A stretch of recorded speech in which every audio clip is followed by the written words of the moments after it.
আজ আমি আমার জীবনের সর্বশ্রেষ্ঠ মুভির গল্পটি এক্সপ্লেন করতে চলেছি। মুভির নাম heaven is beneath mother's feet, অর্থাৎ মায়ের পায়ের নিচে সন্তানের বেহেশত। এই কয়েকটি সেকেন্ড যারা দেখলেন, বিশেষ করে মুসলিম ভাই বোনেরা, আমি আপনাদের কাছে অনুরোধ করছি, যারা এই গল্পটি শোনেননি বা মুভিটি দেখেননি, দয়া করে আপনার সামনের কয়েকটি মিনিট আমাকে ভিক্ষা দিন। বিশ্বাস করুন, এটা জীবন বদলে দেওয়া এক গল্প। আর যদি গল্পের শেষে আপনাদের মনে হয় আপনাদের সময় নষ্ট করেছি, কমেন্ট বক্স খোলা থাকলো আপনাদের জন্য, যা ইচ্ছা বলে যেতে পারেন। আর এভাবে আমি কখনোই কোনো মুভির ইন্ট্রো দেইনি, কারণ মুভিটি আমাকে অনেক কাঁদিয়েছে, অনেক বেশি কাঁদিয়েছে। আর হয়তো মুসলিম হিসেবে আপনিও কাঁদবেন। তো কথা না বাড়িয়ে চলুন মুভির মূল গল্পে যাওয়া যাক। পাহাড়ে ঘেরা সুন্দর একটি দেশ কিরগিজস্তান। বাইরে ফজরের আজান হচ্ছিল। গ্রামের শিশুরা তখন ঘুমাচ্ছিল। চারদিকে পাখির কলরব। ইমাম সাহেবের সুমধুর আজানের ধ্বনি পৌঁছে যাচ্ছে গ্রামের প্রত্যেকটি কণায়। একজন বৃদ্ধ মহিলা নামাজ আদায় করছিল। নামাজ শেষে দোয়া করছে, হে মহান আল্লাহ, আপনার দরবারে লাখো কোটি শুকরিয়া। আপনার কাছে শুধু একটাই ফরিয়াদ, আমার মৃত্যুর পর আমার ছেলেটাকে যেন কষ্ট পেতে না হয়, আমিন। আর এরপরেই মুভির নাম লেখা ওঠে, heaven is beneath mother's feet, অর্থাৎ মায়ের পায়ের নিচে সন্তানের বেহেশত। এই বৃদ্ধ মহিলাকে আমরা দাদি বলবো। তিনি এই মুভির অন্যতম প্রধান চরিত্র। দাদি উঠেই সকালে নাস্তা তৈরিতে ব্যস্ত। সে তার ছেলেকে ডাক দেয়, বলে, আদিল ওঠো। ভোরে ওঠা মানুষদের আল্লাহ সাহায্য করেন। এরপর দাদি আসেন তার ছেলের কাছে। তারপর সে তার ছেলের মাথায় হাত বুলিয়ে দিতে দিতে বলেন, তুই কত লাকি, আল্লাহ তোকে কত ভালোবাসে, তুই সরাসরি জান্নাতে যাবি। আদিল বলে, মা আমি সত্যি জান্নাতে যাব? আদিলের মা বলে, হ্যাঁ। আদিল তখন বলে, মা তুমি জান্নাতে যাবে না? আদিলের মায়ের মুখটা চুপসে যায়। তিনি ধীর গলায় বলেন, আল্লাহ ভালো জানেন। আদিল তখন অভিমান করে বলে, মা আমি তোমাকে ছাড়া জান্নাতে যেয়ে কি করব? তুমি জান্নাতে না গেলে আমিও যাব না। আদিলের মা বলে, বোকা ছেলে, চল তোর জন্য রুটি বানিয়েছি। আদিল খুশি মনে যেয়ে নাস্তা করতে বসে। তখন বাইরে থেকে একটি ছেলে আদিলকে খেলার জন্য ডাক দেয়। এই ছেলেটির নাম সামির, সে আদিলের বেস্ট ফ্রেন্ড। সামিরের মন খারাপ। দাদি জিজ্ঞেস করে, তুমি সকালে নাস্তা করেছো? সামির প্রথমে বলে, হ্যাঁ। দাদি বলে, মিথ্যে বলো না, আসো আদিলের সাথে নাস্তা করতে বসো। সামির তখন খুশি মনে যে নাস্তা করতে বসে, কারণ সে সকাল থেকে আসলে কিছুই খায়নি। আদিল আর সামির একটি গাছের নিচে শুয়ে শুয়ে গল্প করছিল। আপনারা নিশ্চয়ই এতক্ষণে বুঝে গিয়েছেন, আদিল কোনো স্বাভাবিক মানুষ না, সে বোকাশোকা একজন মানুষ। জন্মগতভাবে তার আর 5টা মানুষের মতো বোধ শক্তি নেই। তাই তো দাদি ভোরবেলা আদিলকে বলছিল, তুই সরাসরি জান্নাতে যাবি, কারণ মহান আল্লাহ এসব মানুষের কোনো হিসেব নিবেন না। এদিকে সামিরের মা মক্কায় থাকে, সেখানেই কাজ করে, আর সামির এখানে তার ফুফুর সাথে থাকে। দুজনে শুয়ে শুয়ে তাদের মায়ের প্রশংসা করছিল। এরপর গ্রামের সকল বাচ্চারা মিলে একসাথে লুকোচুরি খেলে। আদিল ওখানে সকল বাচ্চাদের থেকে অনেক বড়, কিন্তু অন্য সকল ছোট ছোট বাচ্চা আদিলকে সবসময় বকাঝকা করতে থাকে। কিন্তু আদিল সারাদিন এই বাচ্চাগুলোর সাথেই ঘুরে বেড়ায়। তারা একসাথে বাদাম খায়। এরপর পরন্ত বিকেলবেলা তারা ফুটবল খেলতে আসে। 2 ভাগে ভাগ করা হয়, শুধু বাকি থাকে আদিল। তাকে কোনো দলে নিতে রাজি না, কারণ সবাই জানে আদিল বোকা মানুষ, তাকে দলে নিয়ে কোনো লাভ নেই। তখন সামির এসে বলে, আদিলকে না নিলে সেও খেলবে না। তখন বাধ্য হয়ে একটি গ্রুপ আদিলকে নেয়। সে এখন গোলকিপার। ফুটবল খেলা শুরু হয়। আদিল গোলের সামনে দাঁড়িয়ে আছে। হঠাৎই সে একটি প্রজাপতি দেখতে পায়, আর সহজ সরল আদিল সেই প্রজাপতির পেছনেই ঘুরতে থাকে। এই সুযোগে গোল হয়ে যায়। তখন একটি ছেলে এসে আদিলকে অনেক বকাঝকা করতে থাকে। সে আদিলকে মারার জন্য শাসাতে থাকে। আদিল ভীত গলায় বলতে থাকে, মারামারি করা ঠিক না। তখন আদিলের সামনে এসে দাঁড়ায় সামির। তখন ওই ছেলেটি সামিরকে বলে, তুই আমার সাথে মারামারি করবি আদিলের জন্য? সামির বলে, দরকার হলে তাই করব। পাশ থেকে সবাই উৎসাহ দিতে থাকে। দুইজনে মারামারির প্রস্তুতি নিতে থাকে। ঠিক তখনই গ্রামের মসজিদে মাগরিবের আজান দেয়। সামির আদিলকে বলে, আজান দিয়ে দিয়েছে, আমাদের এক্ষুনি নামাজে যেতে হবে। অন্য বাচ্চারা তখন পিছন থেকে বলছিল, তোরা ভয় পেয়ে চলে যাচ্ছিস। সামির তখন আদিলকে বুঝায়, আমি ভয় পাইনি, সবকিছুর আগে নামাজ। মসজিদে নামাজ শেষে সবাই হাত তুলে দোয়া করছে। সামিরও আল্লাহর কাছে বলে, আল্লাহ তুমি আমাকে আমার মায়ের কাছে নিয়ে যাও, আমি মক্কায় আমার মায়ের কাছে সব সময় থাকতে চাই। নামাজ শেষ হয়। ইমাম সাহেব সবার উদ্দেশ্যে বয়ান দিচ্ছিলেন। আল্লাহ প্রত্যেক সামর্থ্যবান মানুষের উপরে হজ ফরজ করেছেন। আমাদের প্রিয় নবী হযরত মুহাম্মদ সাল্লাল্লাহু আলাইহি সাল্লাম বলেছেন, যদি কেউ উত্তম নিয়তে হজ পালন করে, মহান আল্লাহ তাকে জান্নাত দান করবেন। ইমাম সাহেব সকলের উদ্দেশ্যে নবীজির বর্ণনা করা একটি ঘটনা বলতে থাকেন। একটি ছেলে তার মায়ের সন্তুষ্টি পাওয়ার জন্য ঘোড়ায় করে হজ পালন করতে রওনা হয়েছিল। তখন পায়ে হেঁটে যাওয়া লাগতো, কিন্তু পথের মধ্যে তাদের ঘোড়াটা মারা যায়। তখন ছেলেটি তার মাকে পিঠে করে হজ পালন করিয়েছিল। আল্লাহ তাদের দুজনের জন্য জান্নাত কবুল করেছিলেন। আদিল পেছনে বসে এই ঘটনা শুনছিল। পরদিন সকালবেলা আদিল সামিরের বাসায় আসে। সামির তখন দোতলার উপরের একটি ঘরে বসে ড্রয়িং করছিল। সে আদিলকে ইশারায় চুপ থাকতে বলে। সামির আদিলকে তার করা ড্রয়িং দেখাচ্ছিল। এর মধ্যে সামিরের ফুফু নিচে আসে। সে এসে সামিরকে অনেক বকাঝকা করতে থাকে আর তার মায়ের নামে অনেক বদনাম করতে থাকে। সে এক্ষুনি ছাগলগুলোকে দুধ খাওয়াতে বলে। সামির আদিলকে বলছিল, আমি আমার মাকে নিয়ে পায়ে হেঁটে হজ করতে যাব। আমরা যেদিকে নামাজ পড়ি এখান থেকে সরাসরি সেদিকে হাঁটা শুরু করব। তাহলে একসময় আমরা মক্কায় পৌঁছে যাব, কারণ মাকে নিয়ে পায়ে হেঁটে হজ করতে গেলে আমি আর মা দুজনেই জান্নাতে যাব। তখন আদিল সামিরকে বলে ওঠে, মাকে নিয়ে পায়ে হেঁটে হজ করতে গেলে মা জান্নাতে যাবে? সামির বলে, হ্যাঁ হুজুর তো তেমনই একটি গল্প বলল। আদিল সাথে সাথেই দৌড় দেয় আর সে মা বলে বলে চিৎকার করতে থাকে। গ্রামে একটি অনুষ্ঠান হচ্ছিল, আদিলের মা তখন সেখানে ছিল। আদিল সেই অনুষ্ঠানের মাঝে ঢুকে যায় আর চিৎকার করে বলতে থাকে, মা এক্ষুনি চলো। তার মা জিজ্ঞেস করে, কোথায় যাব বাবা? আদিল বলে, জান্নাতে। আদিলের কথা শুনে সবাই হেসে দেয়, শুধুমাত্র তার মা ছাড়া। মা আদিলকে বলেন, আমি আসছি। তারা দুজন হাঁটছিল, পাশ দিয়ে একজন মহিলা যাওয়ার সময় জিজ্ঞেস করে, তোমরা কোথায় যাচ্ছ? আদিল তাকে উত্তর দেয়, আমি মাকে নিয়ে জান্নাতে যাচ্ছি।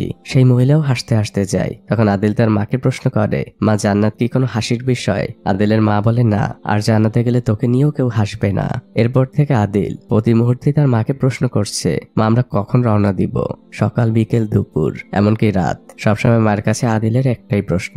মা বলেন, আজ তো অনেক রাত হয়ে গিয়েছে, কাল সকালে আমরা রওনা দিব। আদিল খুশি মনে ঘুমিয়ে পড়ে। পরদিন ফজরে আবারও আদিলের মা নামাজ পড়ছিল, কিন্তু নামাজ শেষে যখন সে উঠতে যায় তার কোমরটা হঠাৎ করেই ব্যথা করে ওঠে। প্রতিদিনের মতো সকালবেলা আজ আদিল নাস্তা করতে বসেছে।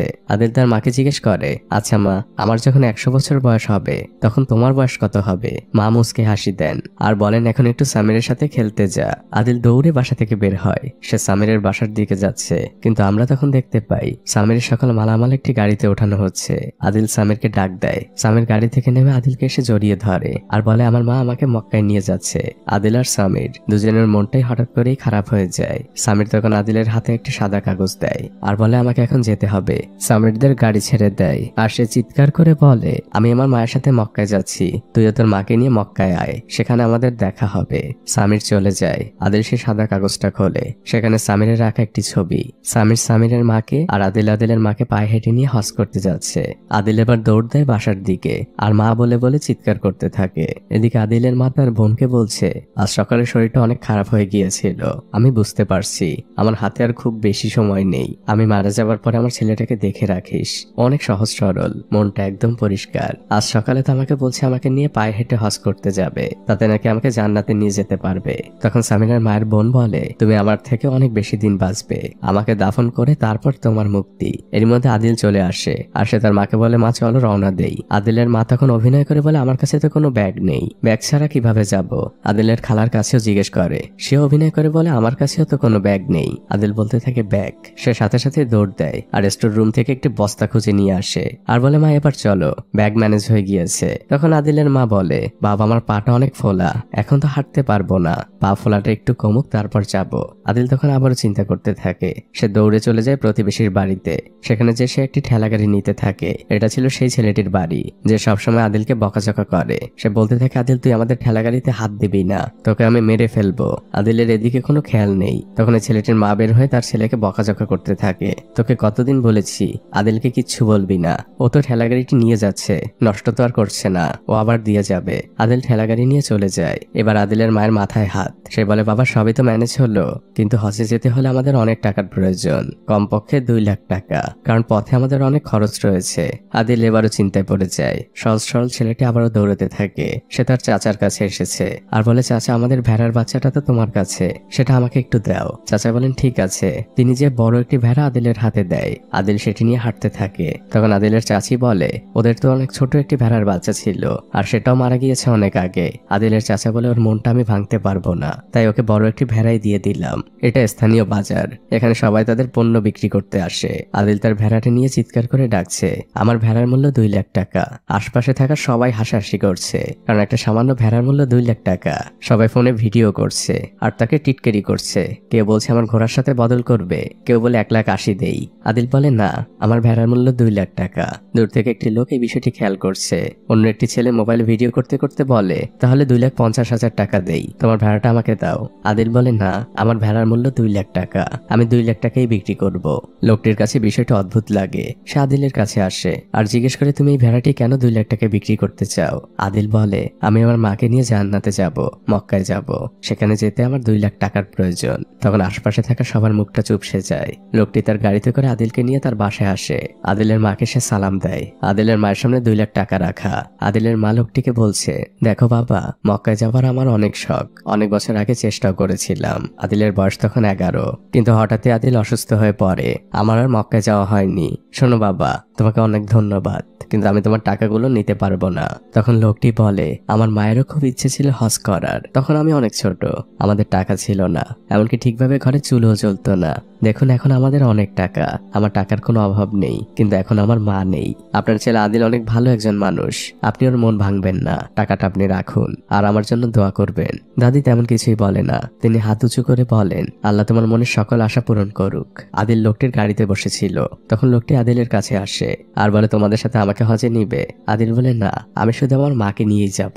আদিল গাড়ি থেকে নেমে যায়। আদিল দৌড়ে এসে তার মাকে বলে, মা এখন চলো আমরা রওনা দেই। আদিলের মা এবার আদিলকে বোঝায়, দেখো বাবা, মক্কা অনেক দূর, তুমি যে পায়ে হেঁটে বাজারে যাও তার থেকে হাজার হাজার গুণ বেশি দূরে অবস্থিত, পায়ে হেঁটে যাওয়া সম্ভব না, বরং এই টাকাগুলো আমরা কোনো গরিব দুঃখীকে দিয়ে দিব, তাদের অনেক উপকারে আসবে। আদিলের মা রাগ করে সেখান থেকে চলে যান, কিন্তু আদিলের মন মানছেই না। গভীর রাতে সে বাইরে চুপচাপ বসে আছে, তখন মা তার পাশে আসে আর বলে, তুমি কি তাহাজ্জুদের জন্য উঠেছো? আদিল আকাশের দিকে তাকিয়ে আছে আর সে তার মাকে বলে, মা আমি তোমাকে ছাড়া জান্নাতে যেয়ে কি করব? তোমাকে ছাড়া আমি জান্নাতে যেতে চাই না। আদিলের মা বলে, আমার আর চিন্তা বাড়াস না, চল এখন ঘুমাতে চল। পরদিন সকাল হয়, আদিলের মা বাজারে যাচ্ছিল, তখন এলাকার কিছু লোক আদিলের মাকে টিটকিরি করে বলে, এই যে হাজী সাহেবের মা, ভালোই তো ব্যবসা শুরু করেছেন। আদিলের মা তখন রেগে যায়, এভাবে কেন কথা বলছো? তখন লোকটি বলে, হজে যাওয়ার কথা বলে 10,000 টাকার ভেড়া 2 লাখ টাকায় বিক্রি করছেন, ব্যবসা তো ভালোই। আদিলের মা তখন বলে, আমরা কোনো ব্যবসা করছি না, আমরা হজেই যাব, এবং সেটা তোমাদের সবার চোখের সামনে দিয়ে। পরের দৃশ্যে আমরা দেখতে পাই আদিলের মা তাদের ঘরে তালা মারছেন, তিনি সত্যি সত্যি হজের উদ্দেশ্যে রওনা হয়েছেন। তিনি তার বোনকে বলে, আমি আদিলের মন ভাঙতে দিব না, গ্রামের মানুষ ওকে নিয়ে হাসি ঠাট্টা করুক তা আমি চাই না, যতদূর যেতে পারি যাব, তারপর যেখানে বাধা আসবে সেখান থেকে ফিরে আসব। আদিলের খালা দোয়ার জন্য হাত তোলেন, আদিলের সাথে সাথে এসে মোনাজাত ধরে, আর এরপর শুরু হয় তাদের যাত্রা। গ্রামের লোকরা এখনো বিশ্বাস করতে পারছে না এই দুজন মানুষ পায়ে হেঁটে হজে যাচ্ছে, সবাই অবাক চোখে তাকিয়ে আছে। আদিলের এক বন্ধু এসে আদিলকে একটি ম্যাপ দেয় আর বলে, এটা তোর কাজে লাগতে পারে। আদিলের মা নিজের কাছে ম্যাপটি রেখে দেয়। লোকজন অবাক হয়ে তাদের দিকে তাকিয়ে আছে, কিছু লোক এসে টাকা দিচ্ছে আর বলছে আমার জন্য দোয়া করবেন। তারা এখনো গ্রাম থেকে বের হয়নি, আর এরপর শুরু হয় সেই ফাইনাল যাত্রা মক্কার উদ্দেশ্যে। তারা গ্রাম থেকে বের হয়ে হাইওয়ে ধরে হাঁটছে, দিনরাত সমানেই আদিল হেঁটে চলেছে, পাহাড় জঙ্গল সবকিছু ভেদ করে। এখনো তারা কিরগিস্তানেই। এভাবে রাত নেমে আসে আর সকাল হয়। দুদিন পরে তারা উজবেকিস্তানের বর্ডারে পৌঁছায়। বর্ডারে তখন অনেক ভিড়। আদিলের মা ভাবে হয়তো এখান থেকে তাদের ফিরে যেতে হবে, কিন্তু আমরা দেখতে পাই তারা খুব সহজেই ইমিগ্রেশন পার হয়ে গিয়েছে, তাদের কেউ বাধা দেয়নি। আদিলের অনেক ক্ষুধা লেগেছে, আর এটা তাদের জন্য নতুন দেশ উজবেকিস্তান। আদিল আর তার মা একটা রেস্তোরাঁয় খেতে বসেছে। আদিলের মা আদিলের জন্য উজবেক পোলাও অর্ডার করে আর নিজের জন্য শুধুমাত্র 1 কাপ চা। তিনি টাকা বাঁচিয়ে চলতে চাচ্ছেন। আদিল খুব তৃপ্তি নিয়ে পোলাওগুলো খায়। তারপর তারা আবারও পথ চলতে শুরু করে। উজবেকিস্তানের সুন্দর সুন্দর মসজিদের সামনে দিয়ে চলছে তারা। সুন্দর সাজানো গোছানো একটি শহর। পথের মধ্যেই তারা মাঝে মাঝে রুটি কিনে খাচ্ছে। তখন এক রুটির দোকানদার বলে, আপনাদের কাছে তো কিরগিজস্তানের টাকা, কিন্তু এখানে তো উজবেকিস্তানের টাকা চলে, আপনি ব্যাংক থেকেই টাকাগুলো পরিবর্তন করে নিন। আদিলের মা আদিলকে একটি রাস্তার পাশে থামায় আর বলে, আমি কিছু টাকা ভাঙিয়ে নিয়ে আসি, তুমি এখানেই আমার জন্য অপেক্ষা করো। আদিলের মায়ের টাকার বান্ডিলটা পাশে দাঁড়িয়ে থাকা একজন লোক দেখে ফেলে। আদিলের মা সেখান থেকে চলে গেলে লোকটা আদিলের কাছে আসে আর সে আদিলকে বলতে থাকে, আমার মেয়ে অনেক অসুস্থ, আপনি দয়া করে আমাকে সাহায্য করুন। আদিল বলে, আপনার সাহায্য লাগবে? কেমন সাহায্য? লোকটি বলে, টাকা পয়সা লাগবে, তার চিকিৎসার জন্য অনেক টাকা লাগবে। আদিল বলে, টাকা আছে তো? টাকা আছে। আদিল টাকার বান্ডিলটি বের করে আর লোকটির হাতে দিয়ে বলে, এখানে টাকা আছে। লোকটি আদিলকে ধন্যবাদ বলে। আমরা বুঝতে পারি লোকটি তো প্রতারক। সে আদিলকে বলে, আপনি এখানে অপেক্ষা করুন, আমি ফিরে আসবো। এটা বলে লোকটি সেখান থেকে চলে যায়। কিছুক্ষণের মধ্যে আদিলের মা একটি রুটি নিয়ে ফিরে আসে। আদিল রুটিটি খাচ্ছিল আর তার মা ঠেলাগাড়িতে টাকাগুলো খুঁজছিলেন। তিনি আদিলকে জিজ্ঞেস করেন, টাকাগুলো কোথায়? আদিল বলে, টাকাগুলো তো আমি চাচাকে দিয়ে দিয়েছি, তার মেয়ে অসুস্থ, তার টাকাগুলো লাগবে। আদিলের মা বলে, এটা তুই কি করেছিস? কোন চাচা? নিশ্চয়ই প্রতারকের হাতে পড়েছিস। আদিল বলে, চাচা বলেছে ফিরে আসবে। আদিলের মা বলে, মিথ্যে বলেছে, কেউ ফিরে আসবে না। আদিল বলে, মা মিথ্যে বলা তো মহাপাপ, চাচা মিথ্যে কেন বলবে? আদিলের মা তখন আক্ষেপ নিয়ে বলে, আমি মারা যাওয়ার পরে তুই যে কি করবি? মানুষ তো তোকে শুধু ঠকাবে। আদিল বলে, মা ঠকানো কি জিনিস। আদিল বলে, মা দেখো চাচা আসবে। দুপুর গড়িয়ে সন্ধে হয়ে গিয়েছে। আদিল এখনো সেই লোকটির জন্য অপেক্ষা করছে। তার মা একসময় বলে, দেখ কেউ আসবে না, আমাদের ফিরে যেতে হবে, টাকা ছাড়া বর্তমান দুনিয়ায় কিছুই চলে না। তখনই মাগরিবের আজান দেয়। আদিলের মা নামাজ পড়ছিলেন, তার পাশে অন্য একজন মহিলা কাঁদছিল আর আল্লাহর কাছে দোয়া করছিল আর আল্লাহকে বারবার শুকরিয়া জানাচ্ছিল। নামাজ শেষে আদিলের মা মেয়েটিকে জিজ্ঞেস করে, কি হয়েছে মা? মেয়েটি বলে, আল্লাহ আমার অনেক বড় একটি সমস্যার সমাধান করে দিয়েছেন, তাই তার কাছে শুকরিয়া জানাচ্ছি। এরপর তারা দুজন কথা বলতে থাকে। আদিলের মা জানায় তারা হজ করতে যাচ্ছে, তাও আবার পায়ে হেঁটে। দৃশ্য পরিবর্তন হয়। আমরা একটি অসুস্থ বাচ্চাকে দেখি, যার দাদি বলছে, আমরা তোমাকে কালই উন্নত চিকিৎসার জন্য নিয়ে যাব, দেখো তুমি ঠিক হয়ে যাবে। এর মধ্যে সেই লোকটি ঘরে প্রবেশ করে, যে লোকটি আদিলের কাছ থেকে টাকা নিয়েছিল। শেষে তার বাবাকে বলে, আমি ওই লোকটিকে খুঁজে পাইনি। তার হাতে একটি খাবারের থলে। তখন ওই লোকটির বাবা বলে, আমরা ওই ভালো মানুষটির কোনো প্রতিদান দিতে পারলাম না। এর মধ্যে সেই মেয়েটি ঢোকে। শেষে বলে, আমার একজনের সাথে কথা হলো, তারা পায়ে হেঁটে হজে যাচ্ছে, যদি আমরা ওই লোকটিকে না পাই আমরা এই খাবারগুলো এদেরকে দিতে পারি। বিষয়টি আপনারা নিশ্চয়ই বুঝতে পেরেছেন। ওই লোকটির মেয়ে আসলে অসুস্থ ছিল, টাকাগুলো তার ভীষণ প্রয়োজন ছিল, সেই টাকাগুলো আদিল দিয়েছিল। আর এই লোকটি সত্যি সত্যি খাবার নিয়ে আদিলের কাছে গিয়েছিল, কিন্তু সে আদিলকে পায়নি। তখন ওই লোকটির বাবা বলে, খাবারগুলো আমি নিজ হাতে ওনাদেরকে দিব। তিনি খাবার নিয়ে বের হন। আসলে রিজিক এমনই, যার জন্য যেটা বরাদ্দ সেটা যেভাবেই হোক না কেন তার কাছেই যাবে। উজবেক পোলাও খেয়ে দাদি অনেক ধন্যবাদ জানান, খাবারটা খুবই সুস্বাদু ছিল। লোকটি বলে, আপনারা তো পায়ে হেঁটে হজে যাচ্ছেন, তা কোন পথ দিয়ে যাচ্ছেন? আদিলের মা বলে, আমরা তুর্কিমেনিস্তানের বর্ডার হয়ে যাব। লোকটি বলে, আমিও সাইকেল চালিয়ে হজ করেছি, কিন্তু এভাবে গেলে পথ কম হতে পারে, কিন্তু তুর্কিমেনিস্তানের জন্য আলাদা ভিসার প্রয়োজন আর অনেক টাকারও, আর সেই সাথে অনেক সময়। আপনারা এক কাজ করুন, আপনারা কাস্পিয়ান সাগর পাড়ি দিন ফেরিতে করে, তারপর তুর্কি হয়ে সিরিয়ায় পৌঁছাবেন।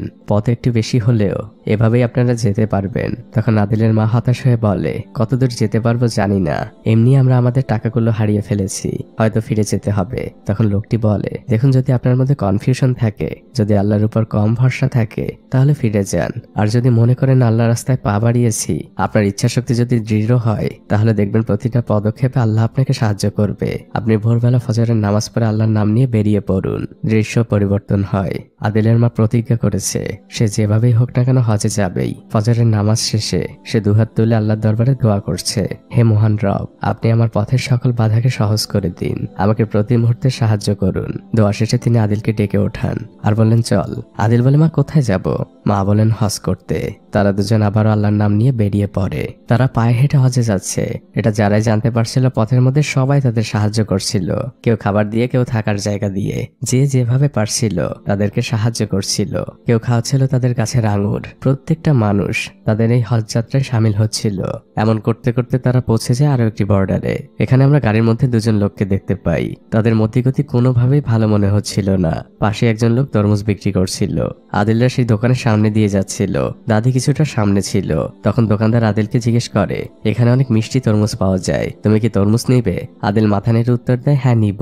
লোকটি তখন বড় একটি তরমুজ আদিলের ঠেলা গাড়িতে উঠিয়ে দেয়। তখন আদিল সেখান থেকে চলে যেতে চায়। লোকটি আদিলকে ধমক দিয়ে বলে, শুধু তরমুজ নিয়ে গেলে হবে, টাকা দিবে না? আদিল বলে, আমার কাছে তো টাকা নেই। লোকটি তখন তার সময় নষ্ট করার জন্য আদিলকে অনেক বকাঝকা করতে থাকে। আদিলের মা এসে তখন লোকটিকে সরি বলে। এরপর তারা দুজন বর্ডারের দিকে আগাচ্ছিল। তখন গাড়ির মধ্যে থাকা সেই দুজন লোক আসে আর টেপ দিয়ে মোড়ানো দুটো তরমুজ দিয়ে বলে, আমার শাশুড়ি বর্ডারের ওপারেই থাকে, সে অনেক অসুস্থ, তরমুজ খেতে চেয়েছে, আপনারা কি দয়া করে দুটো তরমুজ আপনাদের সাথে করে নিয়ে যাবেন? লোকটি তার সহকারীকে দিয়ে সেই দোকান থেকে আরো বড় একটি তরমুজও নিয়ে আসে, এটা আদিলের জন্য উপহার স্বরূপ। কিন্তু সেই তরমুজের দোকানদার বুঝতে পারে বিষয়টি কি, সে সাথে সাথে সেখানে আসে আর আদিলের মাকে ডাকতে থাকে। সেই লোকটি তখন তরমুজের দোকানদারকে বলে, কাজটা ভালো হচ্ছে না। তখন সেই দোকানদার এই লোকটিকে বলে, আমি আমার চোখের সামনে কাউকে বিপদে পড়তে দেখতে পারি না। লোকটি আদিল আর তার মাকে তার দোকানের সামনে নিয়ে আসে আর সে তাদের কাছ থেকে সবকিছু শোনে। লোকটি খুবই লজ্জিত। সে বলতে থাকে, আমি বুঝতে পারিনি যে আপনারা হজে যাচ্ছেন, আমি আদিলের সাথে খারাপ ব্যবহার করেছি, আসলে বুঝতেই পারছেন এগুলো বিক্রি করে আমার সংসার চলে। আদিলের মা বলে, কোনো ব্যাপার না, তোমার তরমুজ অনেক মিষ্টি, আর তাছাড়া মহানবী বলেছেন তরমুজ তো জান্নাতি ফল। লোকটি বলে, তো আপনি খুব ভালো একটি কথা বলেছেন, এটা তো আমি এখন সবাইকে বলতেও পারবো। খাওয়া শেষে আদিলের মা হাত তুলে দোয়া করতে থাকেন। আদিলের সাথে সাথে হাত তোলে। এরপরে তারা একদম বর্ডারের কাছে চলে আসে। তখন একজন লোক হাতে একটি আগুন নির্বাপক নিয়ে সেখানে আসে আর সে আদিলদের অনুরোধ করতে থাকে এটি বর্ডারের ওপাশে নিয়ে যাওয়ার জন্য, কারণ এটি তার লাগবে না। ওপাশের একজন তাকে এটি দিয়ে উপকার করেছে। আদিলের মা নিতে রাজি হয় না, কারণ সেই তরমুজ বিক্রেতা তাকে বলেছিল এভাবে মাদক পাচার হয়। আদিলের মা ইমিগ্রেশনে যান আর তিনি ইমিগ্রেশন কমপ্লিট করেন, কিন্তু যখনই তিনি ঠেলা গাড়ির দিকে তাকান দেখা যায় আদিল সেই অগ্নি নির্বাপকটি তার সাথে করে নিয়ে নিয়েছে। হয়েছে। আদিলের মা আদিলকে অনেক বকাঝকা করতে থাকেন, কিন্তু সামনেই গার্ড ছিল, তাই তিনি জোরেও তেমন কিছু বলতে পারছেন না। আদিলের মা ভয় পাচ্ছেন। গার্ড তাদের থামতে বলে। এরই মধ্যে দেখা যায় পাশে অন্য একজন স্মাগলারকে ধরা হয়েছে। তখন গার্ড সেদিকে দৌড় দেয় আর আদিলদের যেতে বলে। এ যাত্রায় আদিলরা বেঁচে যায়। আদিলের মা নিরাপদ স্থানে যে আদিলকে বলে এটা এখন ফেলে দে, এর মধ্যে মাদক থাকে। আদিল বলে না, লোকটি আমাকে দিয়েছে মা, আমাকে এটা ঠিকানায় পৌঁছে দিতে হবে। আর এভাবেই তারা পৌঁছে যায় নতুন একটি দেশ কাজাকিস্তানে।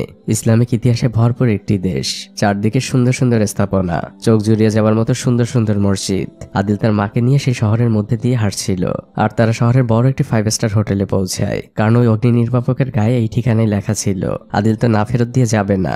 আদিলের মা হোটেলের মালিকের কাছেই ওটা বুঝিয়ে দিবেন, অন্য কারো হাতে দিবেন না। আদিল বাইরে অপেক্ষা করছিল। তাদের ঠেলা গাড়িটা ভিআইপি পার্কিং এ রাখা ছিল। তখন হোটেলের মালিক সেখানে আসে। তার সেক্রেটারি আদিলকে বকাঝকা করতে থাকে যে এখানে কেন তুমি তোমার ঠেলা রেখেছো, এটা পার্সোনাল পার্কিং এর জায়গা। এর মধ্যে আদিলের মা সেখানে চলে আসে। হোটেলের মালিকও গাড়ি থেকে নামে আর তার সেক্রেটারিকে থামতে বলে। আদিলের মা বলে, আপনি হোটেলের মালিক, আপনার সাথে আমার কথা আছে, আপনার একটা জিনিস আমার কাছে রয়েছে। আদিলের মা দেখিয়ে দেয়। মালিক বুঝতে পারে এই মানুষগুলো অনেক সহজ সরল। তিনি আদিলের মায়ের কাছ থেকে পুরো বিষয়টি জানতে পারেন। আর পরবর্তী দৃশ্যে আমরা দেখতে পাই হোটেলের মালিক আদিল আর আদিলের মাকে বিশেষ আতিথেয়তায় পুরো হোটেল ঘুরিয়ে দেখাচ্ছেন। তার স্পিড বোটে করে ঘুরছিল। হোটেলের মালিক আদিলের মাকে জিজ্ঞেস করছেন ওর মাথায় হজের বিষয়টি কিভাবে আসলো। আদিলের মা তখন বলেন, ইমানের শিক্ষা কখনো মানুষের কাছ থেকে আসে না, ইমান আল্লাহর পক্ষ থেকে আসে, এটা এমনি এমনিই হয়ে যায়। আর আমি ওকে ছোটবেলা থেকে হালাল খাবার খাইয়ে বড় করেছি। লোকটি তখন দীর্ঘশ্বাস ফেলে আর আনমনেই বলতে থাকে, সারা জীবন টাকার পিছনে ছুটে বেরিয়েছি, এখন আমি 1000 কোটি টাকার মালিক, কিন্তু দিন শেষে আমি বড্ড একা। সারাদিন কষ্ট শেষে বাসায় যখন ঢুকি, ছেলেমেয়েরা তাদের নিজেদের মতো করে ব্যস্ত, আর আমার ওয়াইফ তার মতো করে ব্যস্ত। কোনো অভাব নেই। আমরা একসাথে সবাই মিলে লাস্ট কবে কথা বলেছি তাও জানি না। আর নামাজ হজ এ নিয়ে তাদের তেমন কোনো আগ্রহ নেই। আর দেখুন আপনি কত ভাগ্যবান, আপনার সন্তান আপনাকে হজ করানোর জন্য পায়ে হেঁটে নিয়ে যাচ্ছে। আদিলের মা তখন বলেন, মানুষ এমনই, কেউ দুনিয়া বেছে নেয় আর কেউ আখেরাত, তবে তোমার জন্য আমার দোয়া থাকবে বাবা। তখন হোটেলের মালিক বলে, আমি আপনাদের কিভাবে সাহায্য করতে পারি? আমি আপনাদের জন্য যে কোনো কিছু করতে রাজি। একটা রাত এখানে থেকে যান, পুরো শহর ঘুরে দেখাবো আপনাদের। সব থেকে দামি রুমে আপনাদের জন্য থাকার ব্যবস্থা করা হয়েছে। দাদি বলে, কিছুর দরকার নেই বাবা, আমার ছেলে এই পরিবেশে বড় হয়নি, বরং আমরা রওনা দিলে আমাদের পথ কমবে। দৃশ্য পরিবর্তন হয়। মরুভূমির মাঝ দিয়ে আদিল তার মাকে নিয়ে রওনা হয়েছে। ছেলেটা ঘামে একদম ভিজে গিয়েছে, তারপর সে এক মনেই হেঁটে চলেছে। দুজনেরই প্রচন্ড পানির পিপাসা লেগেছে, কিন্তু যেহেতু মরুভূমির মাঝের পথ, আশপাশে পানি খাওয়ার কোনো ব্যবস্থা নেই। হঠাৎই তারা দূরে একটি ছোট ঘর দেখতে পায়। তারা সাথে সাথে সেদিকে রওনা হয়, কিন্তু কাছে যেয়ে দেখা যায় সেখানে কোনো মানুষের চিহ্ন নেই। দুজনই প্রচন্ড ক্লান্ত। মার ছেলে একজন আরেকজনের কাঁধে ভর দিয়ে ঘুমিয়ে পড়ে। এভাবে কেটে যায় অনেকগুলো সময়। হঠাৎই আদিলের মা একটি ট্রাকের শব্দ শুনতে পায়। তাদের সামনের রাস্তায় একটি ট্রাক দাঁড়ানো। সে সাথে সাথে আদিলকে ডেকে ওঠায় আর বলে, দৌড়ে যা আর তার কাছে যে সাহায্য চা। আদিল সাথে সাথে ঘুম থেকে উঠে দৌড় দেয়, কিন্তু আদিল পৌঁছানোর আগে ট্রাকটি সেখান থেকে চলে যায়। আদিল এসে রাস্তায় চিৎকার করে ডাকতে থাকে। তখন আমরা দূরে দেখতে পাই ট্রাকটি ব্রেক করেছে। দৃশ্য পরিবর্তন হয়। সেই ট্রাক ড্রাইভার আদিল আর তার মাকে পানি খাওয়াচ্ছে আর তাদের কাছ থেকে সবকিছু শোনে। তখন ট্রাক ড্রাইভার বলে, আমি আপনাদের পৌঁছে দিচ্ছি বর্ডারে। আদিল বলে, না, সামির বলেছে আমাকে হেঁটে যেতে হবে। ড্রাইভার বলে, তুমি কি পাগল? আদিলের মা থামিয়ে দেয়, বলে, আমার ছেলেটা এমনই, ও পায়ে হেঁটেই যাবে, আপনাকে অনেক ধন্যবাদ। তখন ট্রাক ড্রাইভার বলে, একটু অপেক্ষা করুন। সে আরো কিছু খাবার আর অনেকটুকু পানি নিয়ে আসে আর সেগুলো আদিলদের দেয়। আদিল আর তার মা শুক্রিয়া জানায়। ট্রাকটি চলে যায় আর সেই ট্রাক ড্রাইভার সামনে থাকা সকল ট্রাককে ওয়্যারলেসে জানিয়ে দেয় এমন দুজন মার ছেলে যারা পায়ে হেঁটে হজে যাচ্ছে তাদের সবাই সাহায্য করবে। আদিল আর তার মায়ের অবস্থানও জানিয়ে দেয় আর পথের মধ্যে এক একজন তাদের এক একভাবে সাহায্য করছিল। এভাবে দিন গড়িয়ে সন্ধে হয়ে যায়। একজন ট্রাক ড্রাইভার প্রায় আদিলদের সাথে অ্যাক্সিডেন্ট হতে যাচ্ছিল। কোনো মতে সে ব্রেক করে। তারপর সে আদিলদের ঠেলাগাড়িতে নতুন একটি ইমার্জেন্সি বাতি লাগিয়ে দেয়। আদিল ড্রাইভার সেই বাতি জেলে চলতে থাকে। এভাবে মধ্যরাত হয়ে যায়। মরুভূমির পাশেরই একটি জায়গায় মার ছেলে ঘুমিয়ে পড়েছে, কিন্তু রাতের বেলা সেখানে নেকড়ে আসে।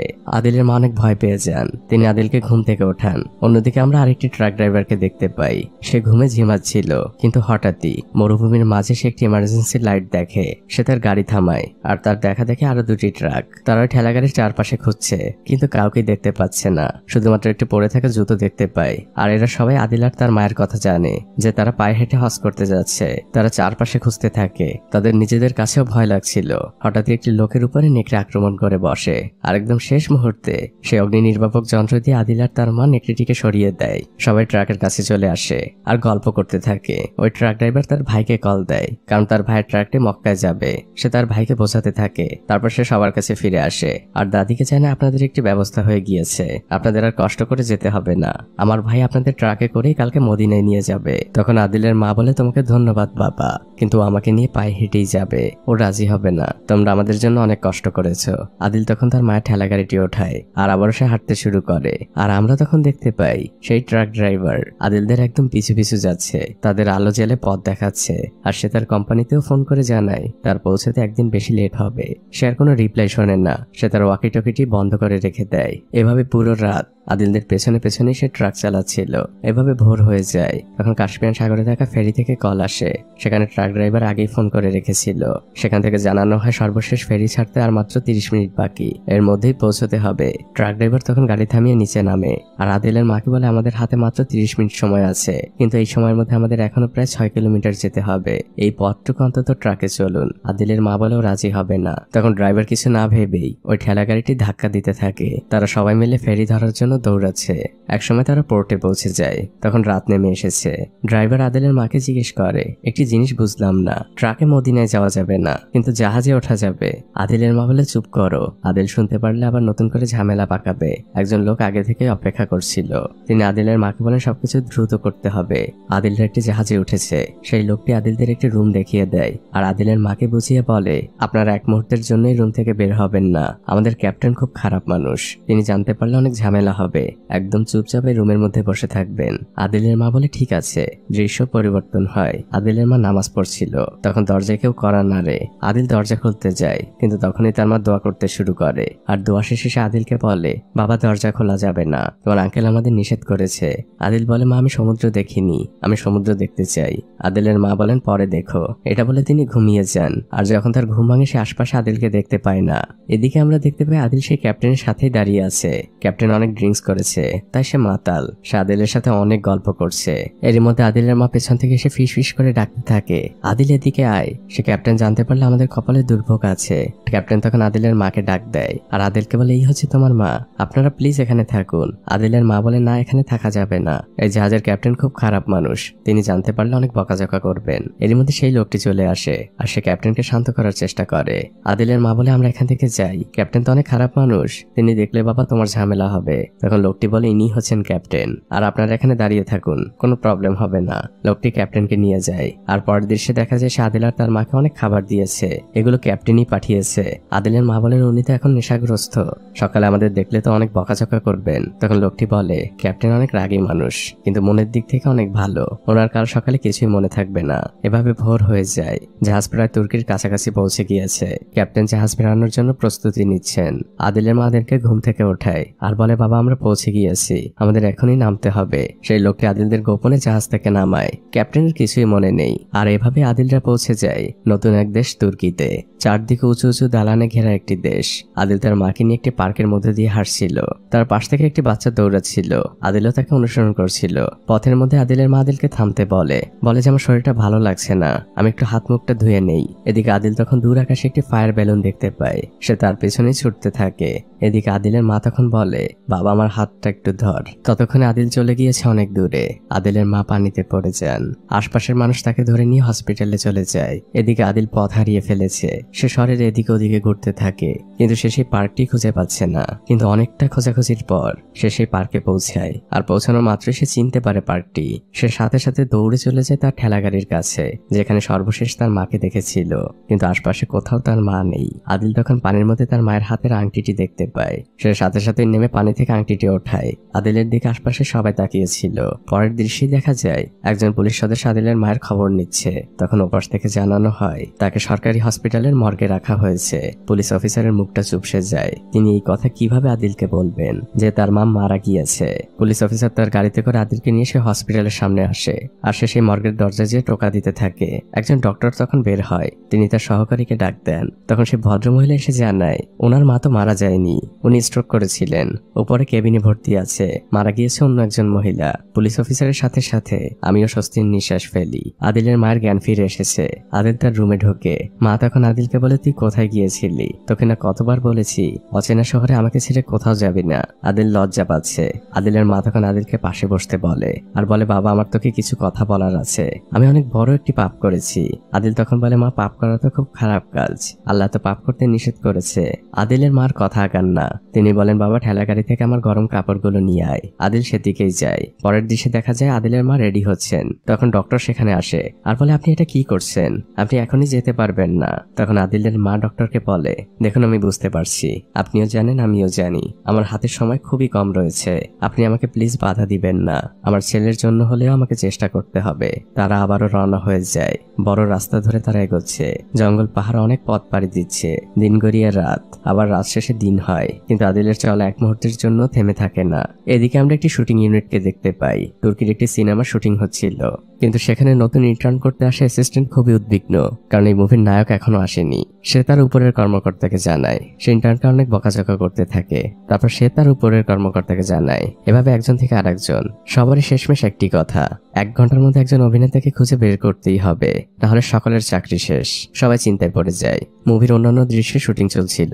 হঠাৎই তার মাঝে ঢুকে যায় আদিল আর তার মা। শুটিং এর লোকজন তাদের সরিয়ে দেয়। আর পরবর্তী দৃশ্যে আমরা দেখতে পাই সেই ইন্টার্ন আর তার বস, তারা দুজন মিলে আদিল আর তার মায়ের সাথে কথা বলছে। তারা তাদের খাবারও খেতে দিয়েছে। আর পাশে বসে থাকা একজন ট্রান্সলেটরের মাধ্যমে তারা জেনে নিয়েছে সবকিছু। তখন শুটিং এর লোক আদিলের মাকে রিকোয়েস্ট করতে থাকে আদিল যেন তাদের এই মুভিতে একটু অভিনয় করে দেয়, এটা তাদের জন্য অনেক উপকার হবে। কিন্তু আদিল রাজি হয় না। তখন ট্রান্সলেটর আদিলের মাকে বুঝিয়ে বলে। আদিলের মা বলে, আমি আমার ছেলেকে বোঝাচ্ছি। আদিলের মা তার ছেলেকে বোঝায় মানুষ সাহায্য চাইলে তাকে সাহায্য করতে হয়। শুরু হয় মূল মুভি সেই শুটিং। আদিল সেই মুভিতে অভিনয় করছে। আর তার চরিত্রটাও ছিল এমন, অন্য একটি রাজ্যের রাজা যে কিনা বোমার আঘাতে মানসিক স্মৃতি হারিয়ে ফেলেছে। আর আদিল তো ন্যাচারালি এমন। তার অভিনয় দেখে পরিচালকও কেঁদে দেয়। কিন্তু পরিচালক এখনো জানে না যে আদিল আসলে এমনই। সে সবার অনেক প্রশংসা করতে থাকে যে এমন অভিনেতা সে লাইফে কখনো দেখেনি। শুটিং শেষে আবারও আদিলদের খেতে দেওয়া হয়। সেই অ্যাসিস্ট্যান্ট আদিলের মাকে রিকোয়েস্ট করছে, আপনারা এখানে থেকে যান, ভালো ভালো অভিনয়ের ব্যবস্থা করে দিব, অনেক টাকাও পাবেন আপনারা, আর ভালো ভালো থাকার জায়গাও পাবেন। আদিলের মা বলে, বাবা আমরা হজের জন্য বেরিয়েছি, আর ওটাই আমাদের শেষ গন্তব্য। তখন সেই অ্যাসিস্ট্যান্ট বলে, আমার ভাই ইস্তাম্বুলের একজন ইমাম, আমি তাকে ফোন করে বলে দিব আপনারা যাওয়ার পথে সে আপনাদের অবশ্যই সাহায্য করবে। আদিলের মা শুকরিয়া জানায় আর ছেলেটির জন্য দোয়া করে। আর আদিল তো সবসময় কেউ দোয়া করলে সাথে সাথেই হাত তোলে। দৃশ্য পরিবর্তন হয়। আদিলরা রওনা হয়ে গিয়েছে ইস্তাম্বুলের উদ্দেশ্যে। তারা পৌঁছে যায় মসজিদের শহর ইস্তাম্বুলে, যেখানে হায়া সোফিয়া অবস্থিত। সমুদ্রের পাশে বসে আছে মা আর ছেলে। আল্লাহর অপরূপ এই সৌন্দর্যে তাদের চোখ যেন জুড়িয়ে যাচ্ছে।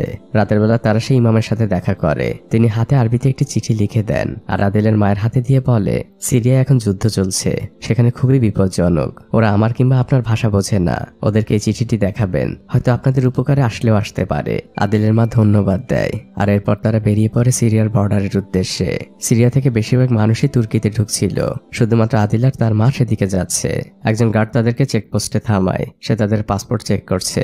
তারপর সে তার ভাষায় আদিলের মাকে বলছে, আপনাদের তো ভিসা নেই আর ট্রানজিট পাসও নেই। আদিলের মা তো বুঝতে পারে না। সে মাথা নেড়ে বলে ধন্যবাদ। আদিল ভেতরে ঢোকার জন্য হাঁটা দেয়। তখন গার্ড তাকে চিৎকার করে থামতে বলে। সে বন্দুক তাক করে আছে।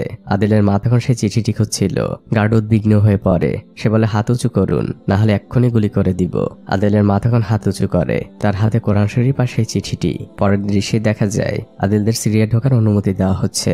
সেই গার্ড সবকিছু জানার পরে খুব নমনীয় ভাবে আদিলের মাকে বলছে, আমার ব্যবহারের জন্য আমাকে ক্ষমা করবেন, আপনাদেরকে এই পথ দিয়ে না গেলে হয় না, আমরা না হয় আপনাদের যেতে দিলাম, কিন্তু বিদ্রোহীরা দিবে না, ওরা আপনাদের মেরে ফেলবে।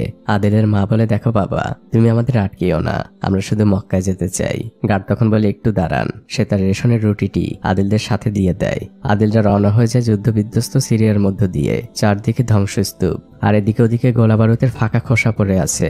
মানুষের সেখানে কোনো চিহ্ন নেই। তারা কয়েকটি সিরিয়ার গ্রামের মধ্যে দিয়েও যায়। সেখানের স্থানীয় মানুষরাও তাদের সাহায্য করে, রাতের বেলা থাকার জায়গা দেয়। পথের মধ্যে অনেক চেকপোস্ট পার হয় তারা। সিরিয়ার সৈনিকরা তাদের সাথে ছবি তোলে আর বলে, আমাদের দেশটা এমন ছিল না, আপনারা মক্কায় যে আমাদের জন্য দোয়া করবেন। তারা স্মৃতি হিসেবে একটি ছবি আদিল আর তার মাকে দিয়ে দেয় আর দেখিয়ে দেয় এর পরের পথটা কিভাবে পাড়ি দিতে হবে।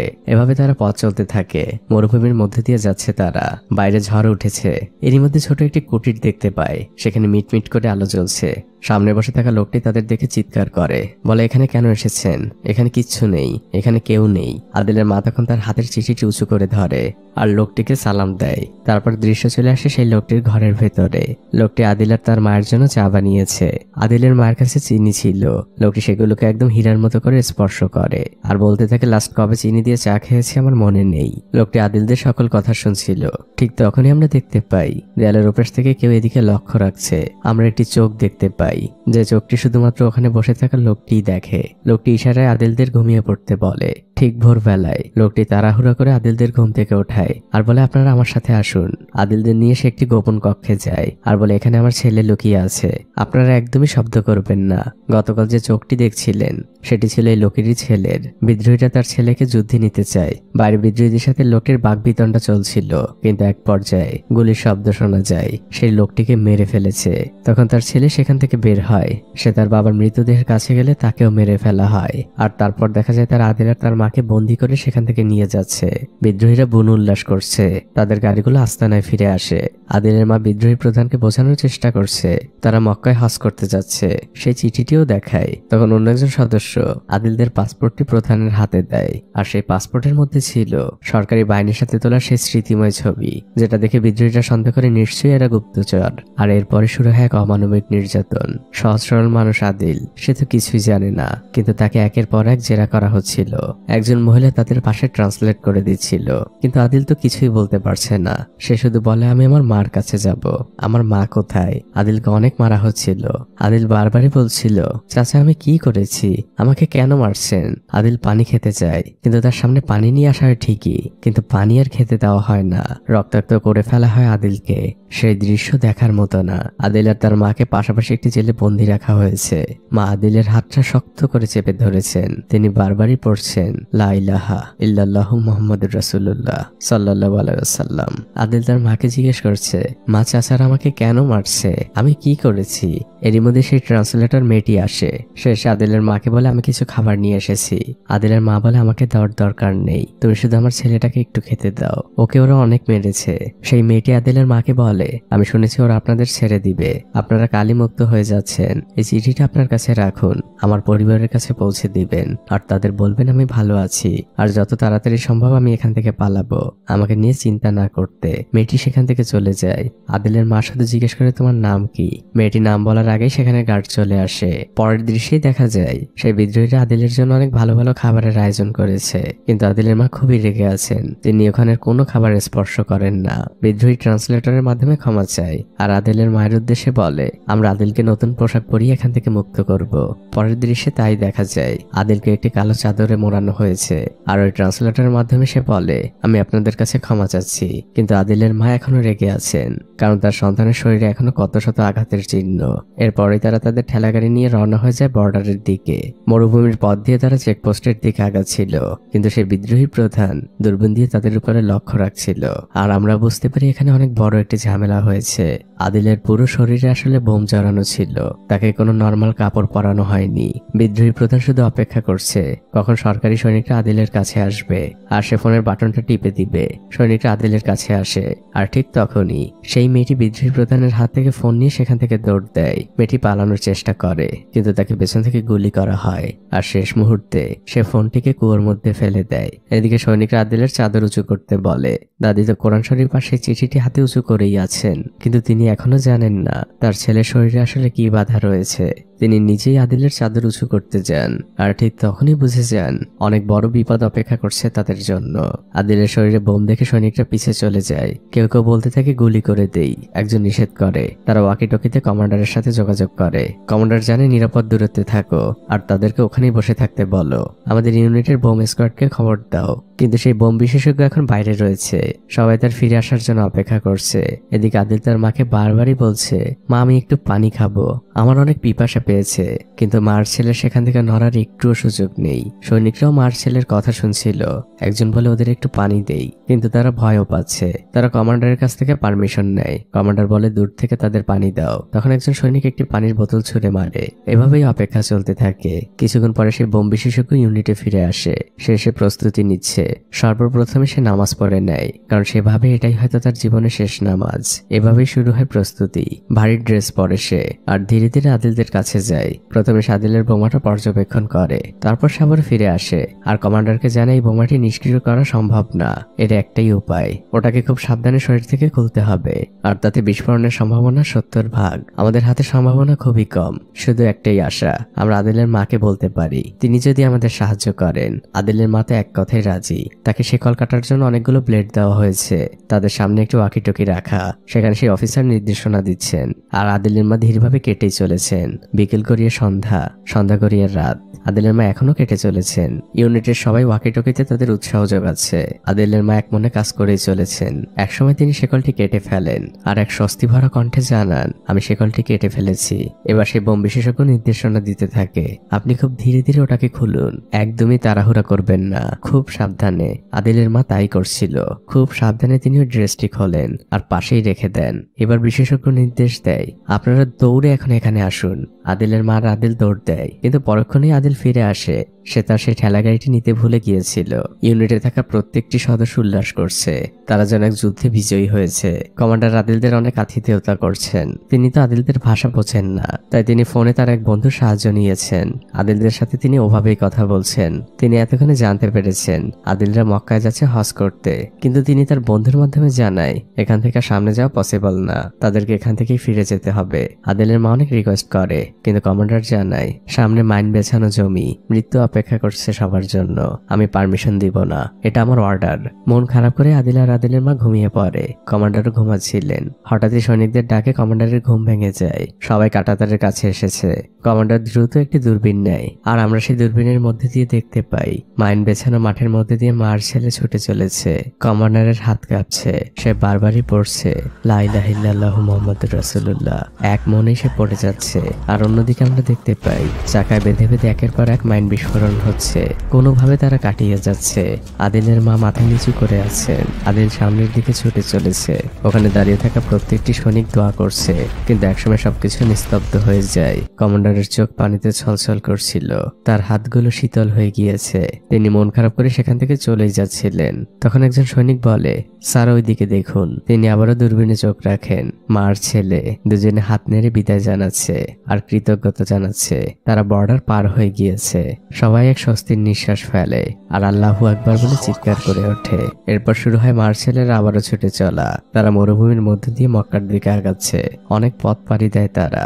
আর ফাইনালি সেই স্বপ্নের শহর, সেই পবিত্র শহর যার জন্য এত কষ্ট, তারা মক্কায় পৌঁছে যায়। দাদি মিটিমিটি করে তার চোখ দুটো খোলেন। এজন্য চোখের জন্য এক অন্যরকম শান্তি। নিজের চোখেই যেন তিনি বিশ্বাস করছেন না। তারা পৌঁছে গিয়েছে কাবা ঘরের একদম কাছাকাছি। আর একটি গলির মধ্যে হঠাৎই আদিল বলে ওঠে, দেখো মা ওই যে চাচা। আর আমরা তখন দেখতে পাই সেই লোকটিও হজ করতে এসেছে, যে তাদের 2 লাখ টাকা দিয়ে সাহায্য করেছিল। তিনি আদিলদের বলেন, আমি তো আমার চোখকে বিশ্বাসই করতে পারছি না। আপনারা পায়ে হেঁটে পৌঁছে গিয়েছেন মক্কায়, এজন্য এক স্বপ্ন। এখন থেকে আপনাদের আর কোনো চিন্তা নেই। আল্লাহর রহমতে এখন আমি আপনাদের সকল খেয়াল রাখবো। আপনারা আমার সাথেই থাকবেন। আর পরবর্তী দৃশ্যে আমরা দেখতে পাই হজের কার্যক্রম শুরু হয়ে গিয়েছে। লক্ষ লক্ষ হাজির সাথে আদিল আর তার মাও ইহরামের কাপড় জড়িয়ে হেঁটে চলেছেন কাবার দিকে। চারদিকে মহান আল্লাহর গুণগান। শুরু হয় আদিল আর তার মায়ের হজ পালনের শুরু। কিন্তু হঠাৎই আদিলের মা অসুস্থ হয়ে পড়েন। তাকে হসপিটালে নেওয়া হয়। বিশেষ কেয়ার নেওয়া হচ্ছে তার। সেই লোকটি তখন আদিলের মায়ের কাছে আসে।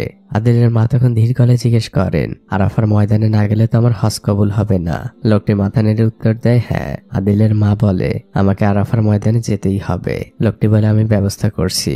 2 জন নার্স আপনার সাথে দেওয়া হবে। আর পরবর্তী দৃশ্যে আসে চোখের এক অন্যরকম শান্তি। 2 জন নার্স সহ আদিল আর তার মা পৌঁছে গিয়েছে আরাফার পাহাড়ের উপরে। দাদি সাথে সাথেই বসে পড়েন আর আকাশের দিকে 2 হাত উঁচু করে ধরেন। শুরু হয় তার দোয়া। তার গ্রামের একটি লোকও বাদ যায় না। সামির থেকে শুরু করে গ্রামের প্রত্যেকটি লোকের জন্য তিনি দোয়া করেন। পথে আসতে যারা যারা তাদের সাহায্য করেছে, দাদি একজনকেও ভুলে যান না। প্রত্যেকের জন্য আল্লাহর দরবারে দোয়া করেন তিনি। দিন গড়িয়ে বিকেল হয়ে গিয়েছে। লক্ষ লক্ষ হাজি আরাফার ময়দানে সমবেত হয়েছেন। চারদিকে এক শান্তির সুঘ্রাণ। রাত নেমে এসেছে। সবাই যে যার মতো করে কোরআন তেলাওয়াত করছে। দাদিও সেখানে বসে আছেন। আদিল তার মায়ের পা স্পর্শ করে নিচেই বসে আছে। আদিলের মা আদিলকে বলে, তোকে আমার এখন কিছু কথা বলতেই হবে, এখনই সময়। এরপরে সময় পাবো কিনা জানি জানি না। আদিল বলে কি কথা মা? তখন সেই নার্স দুজন আসেন আর আরবিক ভাষায় বলেন এখন আপনাকে যেতে হবে। তখন সেই লোকটি এসে দাদিকে বোঝায় আপনাকে ফজর পর্যন্ত আরাফার ময়দানে থাকতে হবে না, আপনি এখন যেতে পারেন। দাদি মাথার ইশারায় সম্মতি জানান। আর পরবর্তী দৃশ্যে দেখা যায় সেই হৃদয় ছোঁয়া মুহূর্ত, কোটি মুসলমানের স্বপ্ন, আমার স্বপ্ন। হজের মূল কার্যক্রম শুরু হয়ে গিয়েছে। হাজিরা তাওয়াফ করছে। সেই লাখ লাখ মানুষের মধ্যে রয়েছে আদিল আর তার মা। মাকে আদিল পিঠে নিয়েছে আর পিঠে নিয়েই তাওয়াফ করছে। এই দৃশ্যটি কখনো ভোলার না। হজ শেষ হয়, দাদি আর আদিল পাশেই বসে আছেন। দীর্ঘক্ষণ তারা দুজন কাবা ঘরের দিকে তাকিয়ে আছে। দৃশ্য পরিবর্তন হয়। আমরা আদিলের মায়ের মুখে অক্সিজেন মাস্ক দেখতে পাই।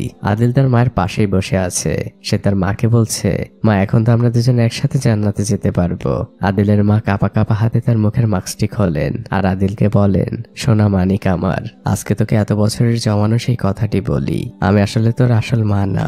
আদিল বলে মা আসল মা কি? তখন আদিলের মা বলতে শুরু করে সালটা ছিল 1989। তারও 20 বছর আগে আমার বিয়ে হয়েছিল, কিন্তু আমার কোনো সন্তান হয়নি। তাই 20 বছর পরে আমার স্বামী আমাকে ছেড়ে দেয়। আমি গ্রামে ফিরছিলাম স্টেশনে ট্রেনের অপেক্ষায়। তখন পিছন থেকে একজন ফর্সা মহিলা আসলো আর সে তার কোলের বাচ্চাটিকে আমার হাতে দিয়ে বলে আপনি প্লিজ ওকে একটু ধরুন, আমি এক্ষুনি আসছি। তারপর সে চলে গিয়েছিল। আর কথা উল্টে আমি যখন তোকে প্রথম দেখেছিলাম আমার মনটা একদম ওলটপালট হয়ে গিয়েছিল। আমি তোকে নিয়ে স্টেশনে হাঁটতে শুরু করলাম। অনেক কাঁদছিলি তুই, কোনোভাবেই থামানো যাচ্ছিল না। তোর তখন তোর আসল মায়ের প্রয়োজন ছিল, কিন্তু এভাবে সময় কাটতে থাকে, তোর মায়ের কোনো খোঁজ নেই। আমি তোকে মিথ্যে দুধ খাওয়ানোর অভিনয় করলাম যাতে তোর কান্নাটা থামে, কিন্তু এভাবে 3 দিন অপেক্ষা করেছিলাম আমি স্টেশনে, কিন্তু তোর মা ফিরে আসেনি। তাই ভাবলাম হয়তো আল্লাহ তোকে আমার জন্য পাঠিয়েছে। কোনো কিছু না ভেবে তোকে নিয়ে উঠে গেলাম গ্রামে ফেরার ট্রেনে। ঠিক তখনই জানালার বাইরে দেখি তোর মা অপেক্ষা করছে, তোকে চারদিকে খুঁজছে। প্রচন্ড হিংসে হলো আমার। এই 3 দিনে তোকে বড্ড বেশি ভালোবেসে ফেলেছিলাম। আমি চাইনি তোকে ফেরত দিতে, তাই লুকিয়ে রেখেছিলাম তোকে। চলে এসেছিলাম এই গ্রামে। আমি অনেক বড় একটি পাপ করেছিলাম, জানি না আল্লাহ আমাকে ক্ষমা করবে কিনা, কিন্তু আজ তোকে জানিয়ে গেলাম আমি তোর আসল মা না, তোর আসল মা অন্য কেউ। আদিল বলে আমার অন্য কোনো মায়ের দরকার নেই, তুমি আমার মা, আমি তোমাকে ভালোবাসি। আদিলের মা বলে আমিও তোকে অনেক ভালোবাসি রে। আদিলের মা মুস্কি হাসি দেন আর বলেন বাবা আমি এখন একটু বিশ্রাম নেই। আদিল বলে ঠিক আছে মা। সে তার মায়ের কম্বলটি টেনে দেয় আর বাইরে বসে অপেক্ষা করতে থাকে। আর পরবর্তী দৃশ্যে আমরা দেখতে পাই আদিলের মায়ের মুখের উপরে কাফনের কাপড়টা টেনে দেওয়া হচ্ছে। তিনি এই দুনিয়ার মায়া ত্যাগ করে চলে গিয়েছেন। আদিল এখনো জানে না মৃত্যু মানে কি। সে এখনো তার মায়ের সাথেই আছে। তার মাকে যেদিকে নিয়ে যাওয়া হচ্ছিল আদিলও তার সাথে সাথে যাচ্ছিল। আদিলের মাকে মক্কায় দাফন করা হয়। সেই লোকটি আর আদিল বসে দোয়া করছিল। দোয়া শেষে আদিল জিজ্ঞেস করে চাচা এখন কি মা জান্নাতে যাবে? লোকটি বলে ইনশাআল্লাহ। আদিল বলে মা আমাকে সবসময় বলতো আমিও জান্নাতে যাব। লোকটি বলে হ্যাঁ, তোমার উপর আল্লাহর বিশেষ এক রহমত রয়েছে, তোমার হিসেব অনেক সহজ। আদিলের চোখ বেয়ে পানি পড়ছে। সে বলে চাচা আমাকে কত অপেক্ষা করতে হবে জান্নাতে যে মাকে দেখার জন্য? সহজ সরল এই মানুষের কথায় চোখের পানি আটকে রাখা বড্ড কঠিন। আদিল চোখের পানি মুছতে মুছতে বলে আমি কালই গ্রামে চলে যাব। দৃশ্য পরিবর্তন হয়। আদিল তার ঠেলাগাড়িতে অনেকগুলো জমজম কূপের পানি নিচ্ছে। সেই লোকটি এসে জিজ্ঞেস করে এত পানি দিয়ে কি করবে? আদিল বলে আমার গ্রামের মানুষদের জন্য। লোকটি আদিলের হাতে বিমানের টিকিট দেয় আর বলে তোমাকে এখন আর কষ্ট করে ফিরতে হবে না, তুমি আরামেই ফিরতে পারবে আর খুব কম সময় লাগবে। আদিল বলে না, আমি পায়ে হেঁটে এসেছি, পায়ে হেঁটেই ফিরে যাব। লোকটি আদিলকে অনেক বোঝায়, কিন্তু আদিল তার ঠেলা গাড়িটি নিয়েই হাঁটতে শুরু করে। লোকটি এক দীর্ঘ শ্বাস ফেলে আর তার ব্যাগটি সঙ্গীদের হাতে বুঝিয়ে দিয়ে বলে এগুলো নিয়ে তোমরা চলে যেও, আমি ওর সাথেই ফিরবো। লোকটিও আদিলের সাথে হাঁটা শুরু করে আর আদিলকে জিজ্ঞেস করে তুমি পায়ে হেঁটে কেন ফিরবে?